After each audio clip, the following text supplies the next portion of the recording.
organizándonos para triunfar con la palabra de Dios leída de la Biblia latinoamericana en el Nuevo Testamento. Continuamos estudiando el libro de Hechos de los Apóstoles, desde el capítulo 21 en adelante. La vuelta a Jerusalén. Cuando llegó la hora de partir, nos separamos a la fuerza de ellos y nuestro barco salió rumbo a Cos. Al día siguiente llegamos a Rodas y de allí a Patara, donde encontramos otro barco que estaba para salir hacia Fenicia. Subimos a bordo y partimos.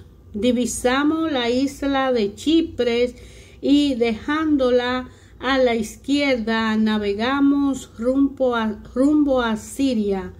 Atracamos en Tiros, pues el barco debía dejar su carga en aquel puesto.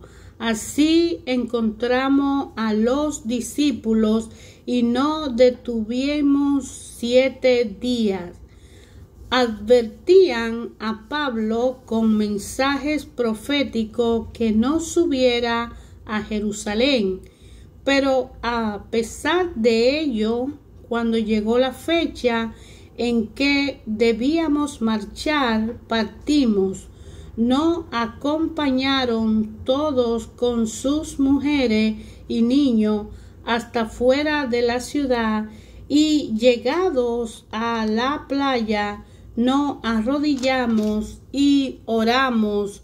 Después de los abrazos subimos a la nave, mientras ellos volvían a sus casas. De Tiro fuimos a Ptolemaida, terminando así nuestra travesía. Saludamos a los hermanos y nos quedamos un día con ellos. Al día siguiente nos dirigimos a Cesarea, entramos en casa de Felipe, el evangelista, que era uno de los 7, y nos hospedamos allí. Tenía 4 hijas que se habían quedado vírgenes y tenían el don de profecía. Llevábamos allí algunos días cuando nos salió al encuentro un profeta de Judea llamado Agabo. Se acercó a nosotros, tomó el cinturón de Pablo, se ató con él de pie y mano y dijo: esto dice el Espíritu Santo, así atarán los judíos al dueño de este cinturón y lo entregarán en manos de los extranjeros. Al oír esto, nosotros y los de Cesarea rogamos a Pablo que no subiera a Jerusalén, pero él no contestó. ¿Por qué me destrozan el corazón con sus lágrimas? Yo estoy dispuesto no solo a ser encarcelado, sino también a morir en Jerusalén por el nombre del Señor Jesús. Como no logramos convencerlo, dejamos de insistir y dijimos: hágase la voluntad del Señor. Pasado aquellos días, terminamos los preparativos del viaje y subimos a Jerusalén. Algunos discípulos de Cesarea que nos acompañaban nos llevaron a casa de un chipriota llamado Nasón, discípulo desde los primeros tiempos, donde nos íbamos a hospedar. Al llegar a Jerusalén, los hermanos nos recibieron con alegría. Al día siguiente acompañamos a Pablo a casa de Santiago, donde se había reunido todos los presbíteros. Pablo los saludó y fue contando detalladamente todas las cosas que Dios había realizado entre los paganos por su ministerio. Todo, por supuesto, dieron gloria a Dios por lo que escuchaban, pero luego le dijeron: bien sabes, hermano, cuántas decenas de millares de judíos han abrazado la fe en Judea, y todos ellos son celosos partidarios de la ley. Por otra parte, han oído decir que enseñan a todos los judíos del mundo pagano que se aparten de Moisés, que no circunciden a sus hijos, ni vivan según las tradiciones judías. De todo modo, se van a enterar de que ha llegado, y entonces, ¿qué hacer? Reuniremos la asamblea y hará lo que te vamos a decir. Hay entre nosotros 4 hombres que han hecho un voto, y tú lo vas a apadrinar. Te purificarás con ellos y pagarás los gastos cuando se hagan cortar el pelo. Así verá todo lo que es falso, lo que han oído decir de ti, y que por el contrario tú también cumple la ley. En cuanto a los creyentes de origen no judío, ya le hemos enviado instrucciones pidiéndoles que se abstengan de carne sacrificada a los ídolos, de la sangre y de la carne de los animales sin sangrar, y de las relaciones sexuales prohibidas. Pablo, pues, apadrinó a aquellos hombres. Al día siguiente se purificó con ellos y entró en el templo para notificar qué días concluiría su tiempo de purificación, y se ofrecería el sacrificio por cada uno de ellos. Estaban para cumplirse los 7 días cuando unos judíos de Asia vinieron a Pablo en el templo y empezaron a alborotar a la gente. Agarraron a Pablo y gritaron: israelita, ayúdennos, este es el hombre que por toda parte predica a todo en contra de nuestro pueblo, de la ley y de este lugar santo, y ahora incluso ha introducido a unos griegos dentro del templo, profanando este lugar santo.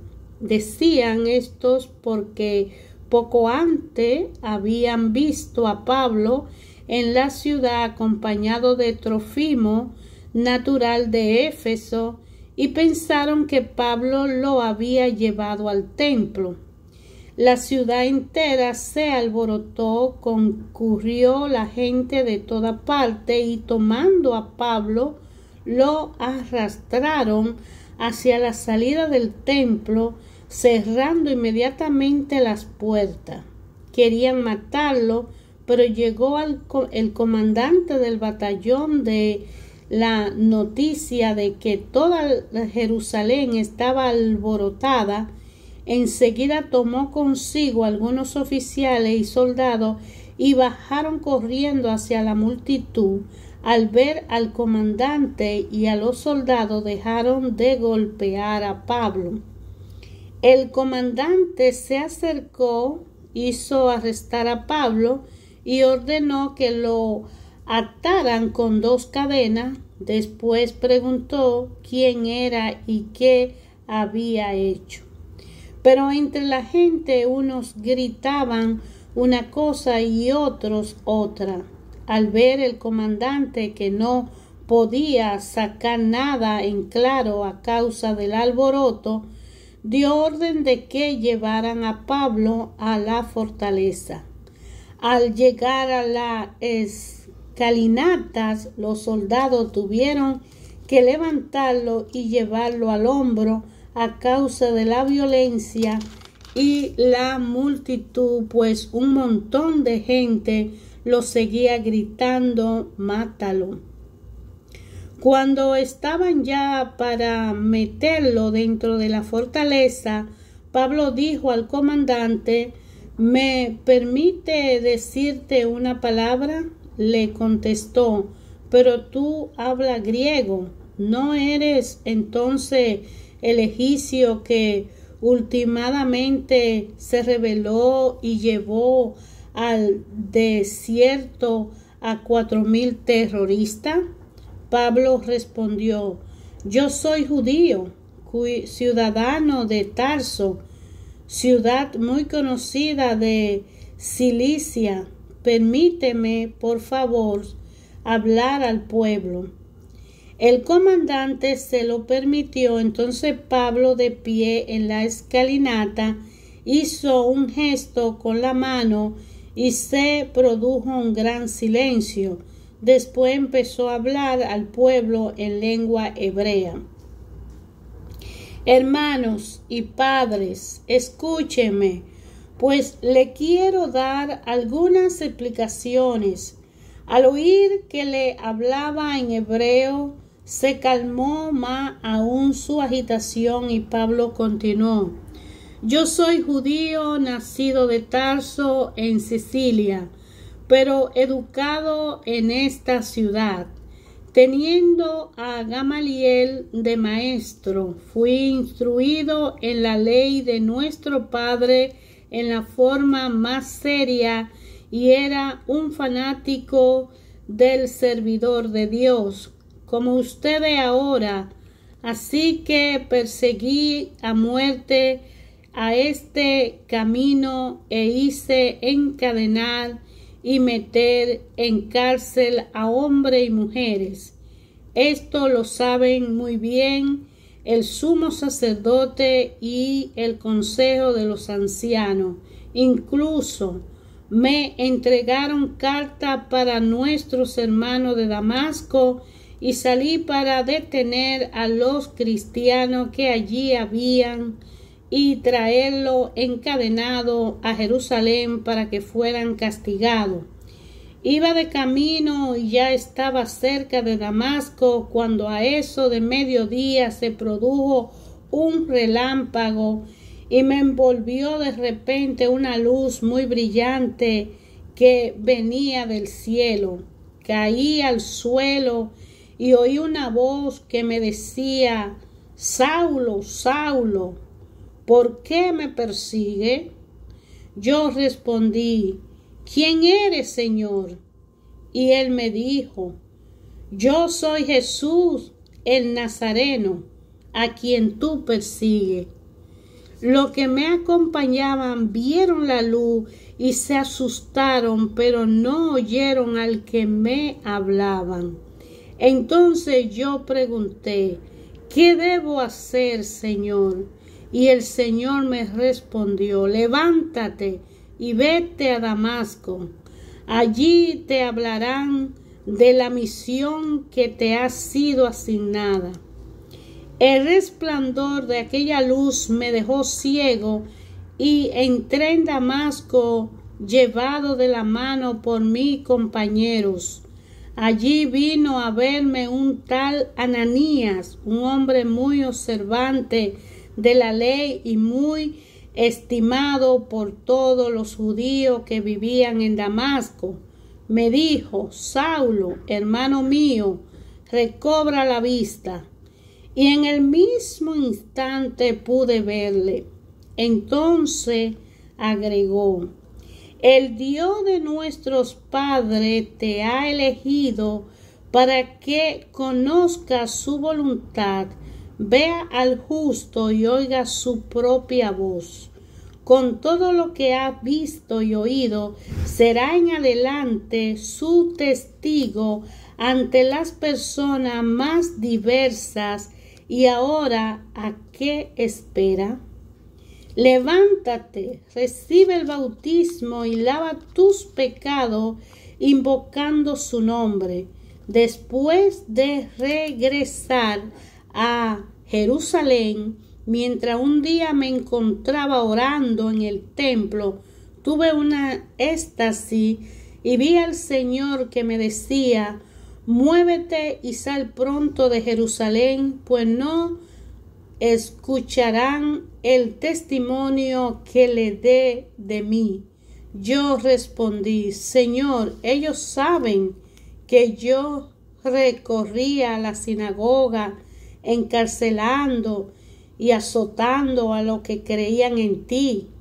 Y cuando se derramó la sangre de tu testigo Esteban, yo me encontraba allí. Estaba de acuerdo con ello e incluso guardaba la ropa de lo que le daban muerte. Pero el Señor me dijo: anda ahora, te voy a enviar lejos a las naciones paganas. Hasta este punto la gente estuvo escuchando a Pablo, pero al oír esta última palabra se pusieron a gritar: mata a ese hombre, no tiene derecho a vivir. Boferaban, agitaban su vestido y tiraban de tierra al aire. Entonces el comandante ordenó que lo metieran dentro de la fortaleza y lo azotaran para que confesara por qué motivo gritaban de esa manera contra él. Pero cuando quisieron quitarle la ropa, Pablo preguntó al oficial que estaba allí presente: ¿es conforme a la ley azotar a un ciudadano romano sin haberlo antes juzgado? Al oír esto, el oficial fue donde el comandante y le dijo que iba a hacer.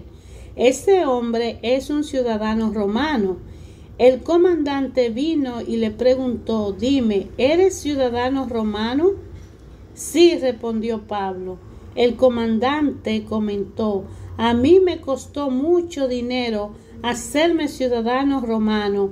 Pablo le contestó: yo lo soy de nacimiento.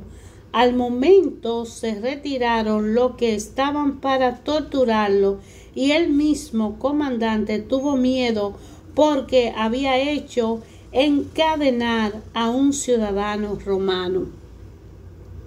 Al día siguiente hizo soltar a Pablo.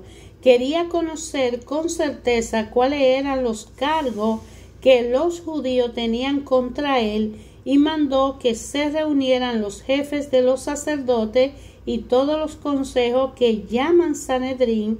Después hizo bajar a Pablo para que compareciera ante ellos. Pablo miró fijamente al Sanedrín y le dijo: hermanos, hasta el día de hoy he actuado rectamente ante Dios. A este punto el sumo sacerdote Ananías ordenó a su asistente que le golpearan en la boca. Pablo entonces le dijo: Dios te golpeará a ti, pared blanqueada. Está ahí sentado para juzgarme según la ley, y tú violas la ley ordenando que me golpeen. Los que estaban a su lado le dijeron: está insultando al sumo sacerdote de Dios. Pablo contestó: hermano, yo no sabía que fuera el sumo sacerdote, pues está escrito: no insultará al jefe de tu pueblo. Pablo sabía que una parte de ello era saduceo y la otra fariseo, así que declaró en medio del Sanedrín: hermanos, yo soy fariseo e hijo de fariseo, y ahora me están juzgando a causa de nuestra esperanza, a causa de la resurrección de los muertos.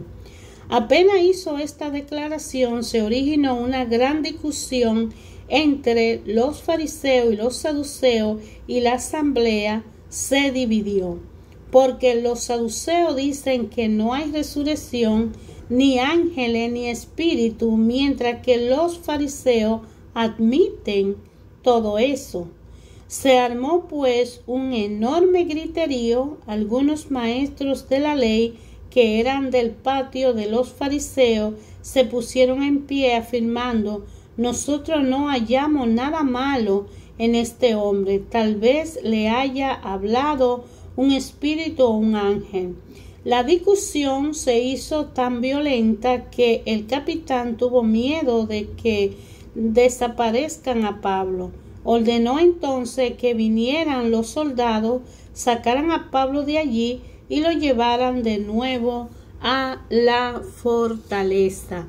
Aquella misma noche el Señor se acercó a Pablo y le dijo: ánimo, así como ha dado testimonio de mí aquí en Jerusalén, tendrá que darlo también en Roma. Al amanecer se reunieron algunos judíos y se comprometieron con juramento a no comer ni beber hasta dar muerte a Pablo. Lo comprometido en esta conjuración eran más de 40. Se presentaron pues a los jefes de los sacerdotes y a los ancianos y le dijeron: no hemos comprometido bajo juramento a no probar comida alguna hasta que no hayamos dado muerte a Pablo. Ahora le toca a ustedes, con el consejo, obtener del comandante que haga bajar de nuevo a Pablo con pretexto de examinar más a fondo su caso. Nosotros por nuestra parte estamos preparados para matarlo antes de que llegue. Pero el sobrino de Pablo, hijo de su hermana, se enteró de esta emboscada y fue a la fortaleza a informarle. Entonces Pablo llamó a un oficial y le dijo: lleva a este joven ante el comandante, pues tiene algo que contarle. El oficial se lo llevó ante el comandante y le dijo: el preso Pablo me llamó y me pidió que te trajera a este joven, pues tiene algo que decirte. El comandante lo tomó de la mano, lo llevó aparte y le preguntó: ¿qué tiene que contarme? El joven respondió: los judíos han decidido pedirte que mañana lleve a Pablo al Sanedrín con el pretexto de examinar más de cerca su caso, pero no le crea porque hay más de 40 hombres de ellos listos para tenderle una trampa. Se han comprometido bajo juramento a no comer ni beber hasta que no le hayan dado muerte. Ya están preparados esperando tu decisión. El comandante despidió al joven con esta advertencia: que nadie se entere de que me ha dado esta información. Después llamó a 2 oficiales y le dijo: estén listos para salir hacia Cesarea esta noche después de las 12 con 200 soldados, 70 de cabecera y 200 auxiliares. Preparen también cabalgadura para llevar a Pablo, entregarlo sano y salvo al gobernador Félix.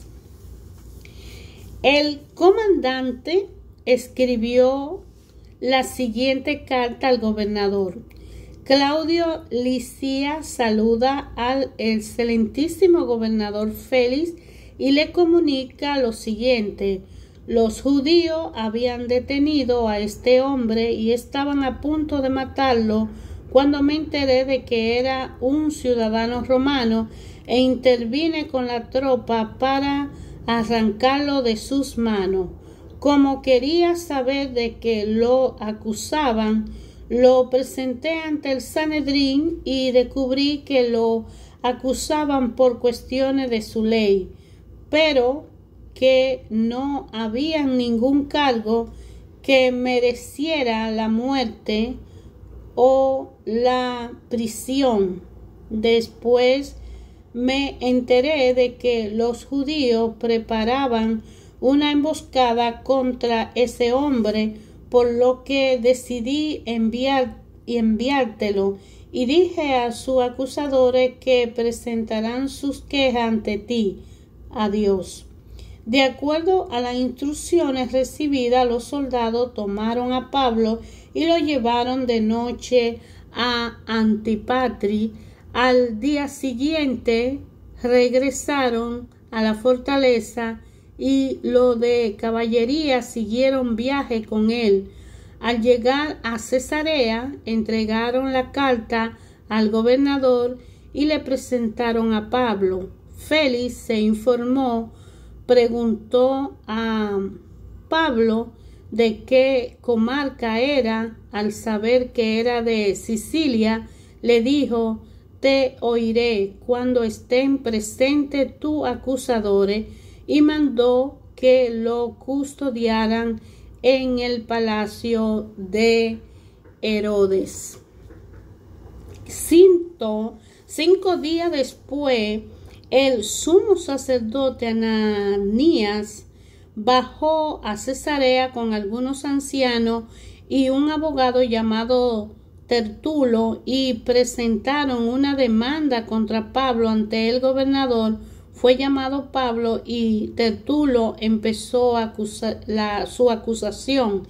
Excelentísimo Félix, gozamos de gran paz gracias a ti y la reforma que supiste promover para bien de esta nación. Todo esto lo reconocemos de mil maneras y en cualquier lugar, y te estamos plenamente agradecidos. Pero no quisiera abusar más de tu tiempo y solamente te ruego nos escuche un momento con tu acostumbrada comprensión. No consta que este hombre es peor que la peste, crea divisiones entre los judíos de todo el mundo y es un dirigente de la secta de los nazarenos.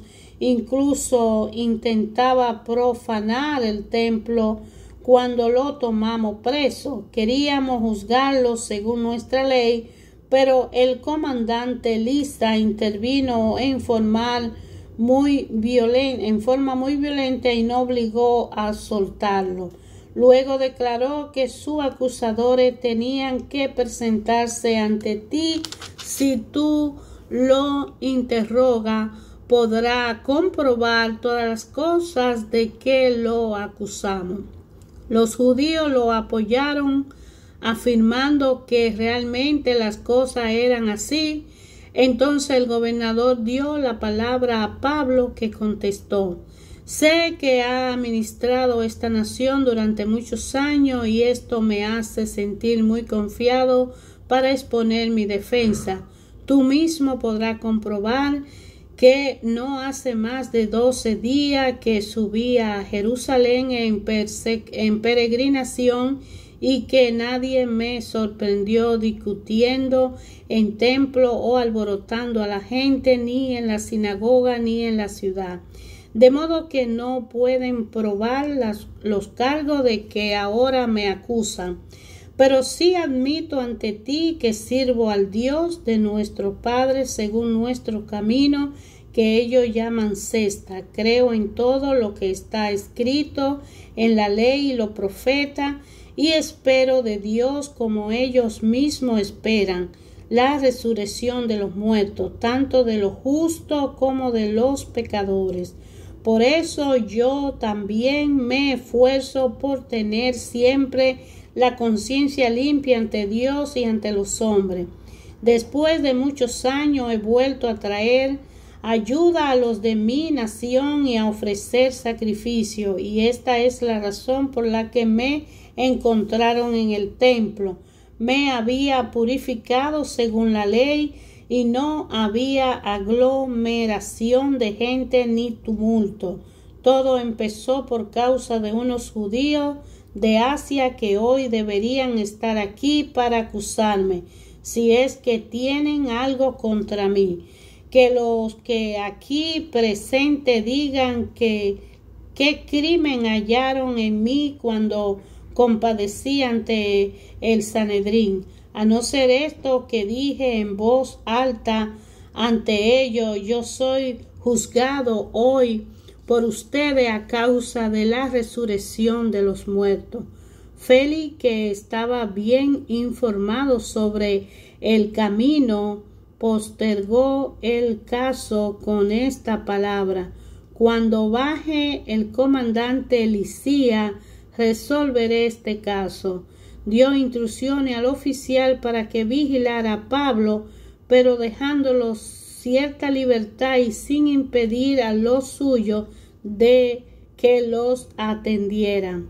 Algunos días después vino a Félix con su esposa Drusila, que era judía, mandó llamar a Pablo y los dejó hablar de la fe en Cristo. Pero cuando Pablo de la justicia, del dominio de los instintos y del juicio futuro, Félix se asustó y le dijo: por ahora puede irte, te llamaré en otra oportunidad. Félix tenía esperanza de que Pablo le ofreciese dinero y por eso lo llamaba a menudo para conversar con él. Pasaron así 2 años, entonces Félix fue reemplazado por Porcio Festo y como quería quedar bien con los judíos, dejó a Pablo preso. Hermanos, ayer, hoy, siempre, Dios Padre en su palabra nos habla a nuestra conciencia para darnos a entender a través de la historia y los hechos ocurridos en el Antiguo Testamento, en el Nuevo Testamento, en nuestros antepasados, cómo el amor profundo y su misericordia renovada cada mañana por aquellos que ya no están presentes hoy, y por nosotros que somos los que estamos presentes y por los que van a estar en el futuro presente, como su amor es perpetuo y su misericordia como promesa será siempre, siempre renovada por todos nosotros. Estamos entre hermanos contra la misma familia, llevándonos en disputa, en discordia, en desavenencia, en desacuerdo, y no hay una comunicación, una integración y una unión. Antes, ahora y después sucederá, pero para aquellos que esperan en el Señor hay una esperanza. Para los que confían en Dios hay un llamado de que si obedecemos y cumplimos como le dijo Dios a Moisés en el desierto, para que le dejara saber al pueblo que aquellos que cumplieran sus mandamientos estarían por el camino del bien y recibirían bendiciones, y los que desobedecieran recibirían maldiciones. Entonces, la fe viene a ser aquí la base primordial del conocimiento y el amor de Dios en nuestras vidas. Sin fe no podemos creer en Dios, y Dios a través de la fe se nos manifiesta en nosotros. Para aceptar a Jesús en nuestro corazón, para recibir a Jesús, para ser un hombre nuevo, para coger todas las bendiciones y cosas positivas que tiene este hermoso libro de la Biblia, y que vemos a través de los hechos de los apóstoles, cómo van haciendo un resumen de lo que existió en la antigüedad y lo que es Jesucristo, lo que Jesucristo fue, lo que es y lo que será, porque permanentemente el Hijo de Dios es Dios mismo entre nosotros, luchando por una salvación que por gracia hemos recibido, para aquellos que la querramos mantener y no soltarla, porque esa salvación es la que nos va a mantener en la presencia del Padre.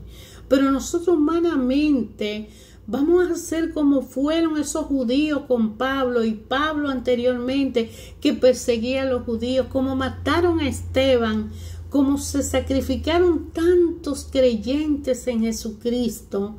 Y entonces todo eso nos tiene que a nosotros hacer cambiar adentro para aceptar a Jesucristo y creerle a Él y tomar más fuerza que esos antiguos hermanos que tuvieron que experimentar crueldades en cárceles y hambre y una muerte y muerte como murieron cada apóstol de Jesucristo bajo un sacrificio inhumano, solamente por una desorganización, por falta de fe, por no creer y por no estudiar verdaderamente las leyes de Dios. Estamos llamados a investigar para que nadie nos engañe. Estamos llamados a estudiar la palabra de Dios, la Biblia, porque ahí está la verdad. Y todo aquel que acepta eso, recibe la unción del Espíritu Santo que nos lleva en la mano de Cristo por la senda de Cristo con nuestra cruz a cuesta a la presencia perpetua del Padre.